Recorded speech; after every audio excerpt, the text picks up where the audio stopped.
வணக்கம். புகைப்பிடித்தல் உடல் நலத்திற்கு கேடானது. நம்ம அறியாமையும் நம்ம உடல் நலத்திற்கு பயங்கர கேடானது தான். 1980களில் பார்த்தீங்கன்னா, நுரையீரல் புற்று அப்படிங்கிறது கிட்டத்தட்ட 50-60 மதிக்கத்தக்க ஆண்கள் புகைப்பழக்கம் உள்ளவர்களுக்கு வந்துட்டு இருந்தது. ஆனால் இப்போது இந்த நுரையீரல் புற்று, நுரையீரல் சம்மந்தப்பட்டமான நோய்கள் அப்படின்னு பார்த்தீங்கன்னா, ஆண் பெண் வித்தியாசம் இல்லை. புகைப்பிடிக்கிறவங்க புகைப்பிடிக்காதவங்க அப்படிங்கிற வித்தியாசம் இல்லை. குழந்தைகள் இந்த வயதினர் 30, 40, 50 எந்த வயது அப்படின்னு பார்க்கறதில்ல. இந்த நுரையீரல் சம்மந்தப்பட்டமான பிரச்சனைகளும் நுரையீரல் புற்றுகளும் வந்துக்கிட்டே தான் இருக்குது. இதற்கான முக்கியமான காரணம் என்ன அப்படின்னு பார்த்தீங்கன்னா, புகைப்பிடிக்கிறது மட்டும் கிடையாது.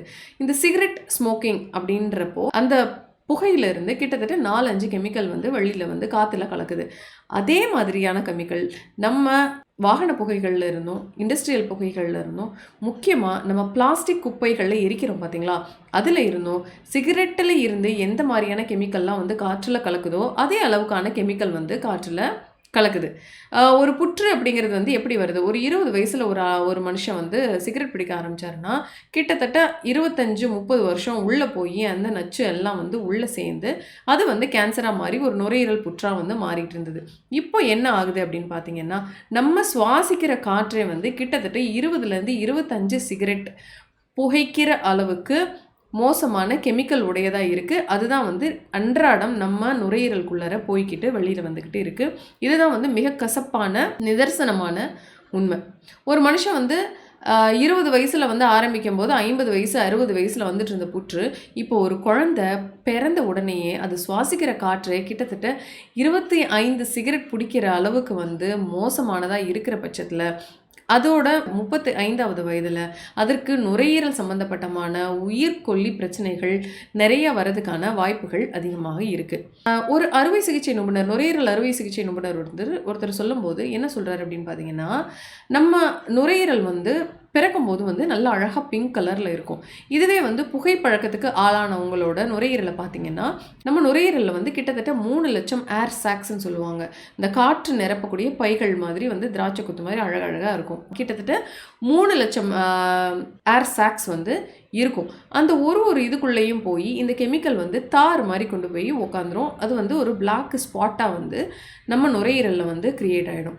இப்போது அவர் என்ன சொல்கிறாரு, அந்த நுரையீரல் அறுவை சிகிச்சை நிபுணர் என்ன சொல்கிறாருன்னா, நான் கடைசியாக ஒரு பிங்க் கலரில் ஒரு லங்ஸை எப்போ பார்த்தேன் அப்படிங்கிறது எனக்கு ஞாபகமே இல்லை. புகைப்பிடிக்கிறவங்க புகைப்பிடிக்காதவங்க அப்படிங்கிற பாகுபாடே இல்லாமல் கிட்டத்தட்ட எல்லாரோட நுரையீரலுமே ஒரு கருப்பு புள்ளிகள் விழுந்த நுரையீரலாக இருக்குது அப்படிங்கிறது ரொம்ப அதிர்ச்சி தரக்கூடிய உண்மையாக இருக்குது.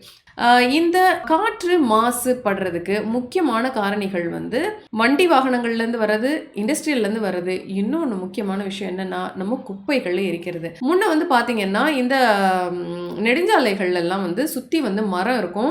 அட்லீஸ்ட் வண்டியிலேருந்து வர புகைகள், தூசி இதெல்லாம் உறிஞ்சுறதுக்கு அந்த மரங்களாவது இருந்தது. அதையும் நம்ம வெட்டி முடிச்சாச்சு. இப்போ இன்னொன்று என்ன பண்ணுறோம், குப்பை மேலாண்மை, குப்பையை எப்படி கையாளுறது அப்படின்னு தெரியாமல் இந்த பிளாஸ்டிக் குப்பைகளையும் கிச்சன் வேஸ்ட்டோடு சேர்த்து நம்ம கட்டி தூக்கி போடும்போது அது என்ன பண்ணுறதுன்னு தெரியாமல் அதை கொண்டு போய் எரியூட்டிடுறாங்க. இந்த எரியூட்டுறப்ப இந்த பிளாஸ்டிக் எரியுது. இந்த பிளாஸ்டிக் அப்படிங்கிறது ஒரு பெட்ரோலியம் ப்ராடக்ட். இந்த பெட்ரோலியம் க்ரூட் ஆயிலிருந்து தான் இந்த பிளாஸ்டிக்கையும் நம்ம தயாரிக்கிறோம். இந்த பிளாஸ்டிக்கை எரிக்கும் போது அதிகப்படியான நச்சு பொருட்கள் காற்றில் கலந்துருது. இந்த காற்றில் கலக்கும் போது காற்றோட நச்சுத்தன்மை அதிகமாயிடுது. இதை தவிர்க்கிறதுக்கு நம்ம அளவில் நம்மளால் என்ன பண்ண முடியும், இந்த பிளாஸ்டிக் யூசேஜை குறைக்கலாம். ஏன் பிளாஸ்டிக் யூசேஜை குறைக்கும் போது ரீசைக்கிள் பண்ணும்போது மக்கும் குப்பை மக்காத குப்பை அப்படின்னு நம்ம அதை பிரிக்கும் போது குப்பையோட அளவு குறையும்.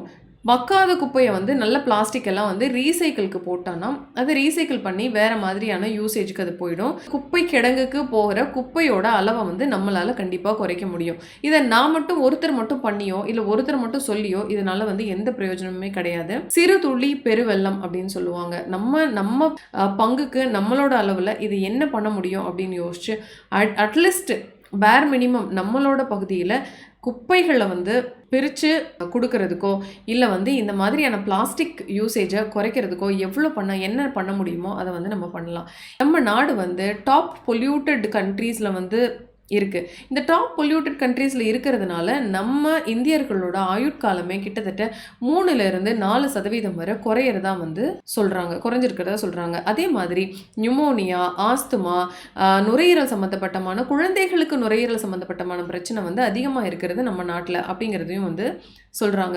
அதே போல் இந்த உலக அளவிலேயே பார்த்தீங்கன்னா இந்த கொரோனா மாதிரி கொடிய வியாதிகள் வந்து ஒரு 50 வருடங்களுக்கு முன்னாடி கூட வந்திருக்கலாம். ஆனால் அது இதே அளவுக்கு பாதிப்பை வந்து நம்ம உடம்புகளில் ஏற்படுத்தி இருக்குமா அப்படிங்கிறது நமக்கு தெரியாது.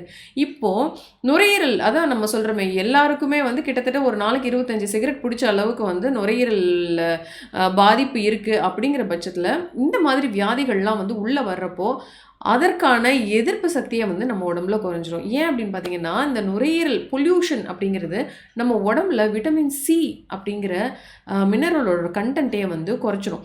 இதை குறைக்கிறப்போ நம்ம உடம்போட ஜென்ரல் இம்யூனிட்டியை குறைஞ்சிரும். அதோட இந்த தார் மாதிரியான பொருட்கள் இந்த பிளாஸ்டிக்கில் இருந்து வெளியில் போய் திரும்ப நுரையீரலுக்குள்ளே போய் உட்கார்ற இந்த நச்சு பொருட்கள் தார் மாதிரி அதில் அடைச்சிக்கிட்டு நம்ம நுரையீரலோட ஃபங்க்ஷனையே வந்து குறைச்சிருது. எப்போவுமே சொல்லுவாங்க ஓசையாக கிடைக்கிற பொருளுக்கு வந்து மதிப்பே கிடையாதுன்னு. அந்த மாதிரி தான் காற்று நீர்லாம் வந்து நமக்கு வந்து இலவசமாக வந்து இந்த இயற்கை கொடுத்துருக்கு. ஆனால் அதை வச்சு உபயோகப்படுத்துறது எப்படி அப்படிங்கிறது நமக்கு தெரியாமல் கண்ட மாதிரி அதை வந்து சீரழிச்சிட்டு இருக்கோம். போனதை நம்ம எதையுமே வந்து மாற்ற முடியாது. ஆனால் இதற்கு மேலே வந்து நம்ம என்ன பண்ணலாம், நம்ம வந்து சின்ன சின்ன விஷயம் சின்ன சின்ன சேஞ்சஸ் வந்து பண்ணாலே அது வந்து பெரிய இம்பேக்டை வந்து வெளியில் கொடுக்கும். ஏற்கனவே இப்போது நம்மளோட முகத்தை மாஸ்க் வச்சு மூடுற நிலைமை வந்துருச்சு. இதற்கு மேலேயும் நம்மளோட சந்ததிகளுக்கு வந்து இந்த பூமியை வாழ்கிறதுக்கே தகுதி இல்லாத ஒரு இடமா மாற்றிட்டு நம்ம போகாமல் அதற்கு என்ன மாற்றங்களை கொண்டு வரணும் அப்படிங்கிறத யோசிக்கணும். குப்பைகளை பிரித்து போடுற அட்லீஸ்ட் இந்த பேர் மினிமம் டாஸ்கையாவது நம்ம பண்ண ஆரம்பிக்கணும். நிறையா இயற்கை ஆர்வலர்கள் வந்து தொண்டை கிழிய பேசிக்கிட்டே தான் இருக்காங்க. ஆனால் அந்த மாதிரியான விஷயங்கள், அதாவது அடிப்படையான விஷயங்கள்ல எப்போவுமே வந்து எப்படின்னா யாரோ சொல்கிறதெல்லாம் கேட்போம், ஆனால் நம்ம அம்மா சொல்கிறது கேட்க மாட்டோம். அந்த மாதிரி தான் நல்ல விஷயங்கள்லாம் சொன்னால் கொஞ்சம் போர் அடிக்க தான் செய்யும். இந்த விழிப்புணர்வு கண்டிப்பாக ஒன்று வரணும். தீபாவளி டைம் வருது, எவ்வளோ புகை எவ்வளோ மாசு வந்து இந்த என்விரான்மெண்ட்டுக்கு நீங்கள் கொடுப்பீங்க அப்படிங்கிறது யோசிச்சு பாருங்கள். பிளாஸ்டிக் கழிவுகளை வந்து எப்படியாவது ரீசைக்கிள் பண்ணுற மாதிரி பிரித்து போடுங்க. இதுதான் வந்து தாழ்மையான இந்த வீடியோவோட தாழ்மையான வேண்டுகோள். நன்றி, வணக்கம்.